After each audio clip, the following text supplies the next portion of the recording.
Il est unique ce quartier-là, il est vraiment unique, avec son petit coin d'eau qui passe.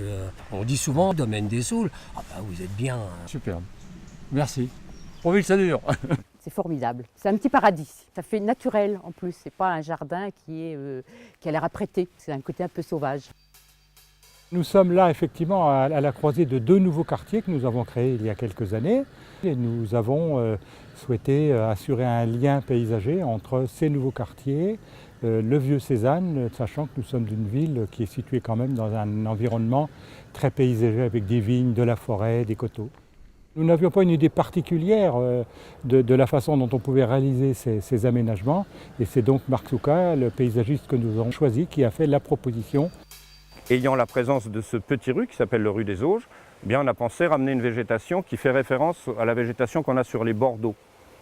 Et puis une végétation qui va tenir dans cet endroit-là, sans artifice particulier.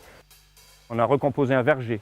On a essayé de l'accompagner d'un modelé de terrain qui fait référence aux anciennes planches de labour que l'on trouvait au XIXe siècle. Donc on utilise des formes anciennes pour avoir une attitude contemporaine dans le projet.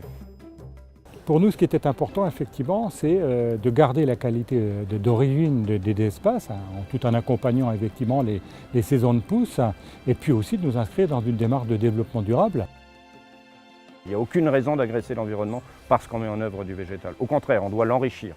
L'enrichir par l'entrée de la biodiversité. Ici, il se passe plein de choses. Il y a des floraisons continues, donc on donne à manger aux abeilles, on rétrocède les rémanents de taille, donc on fait vivre le sol.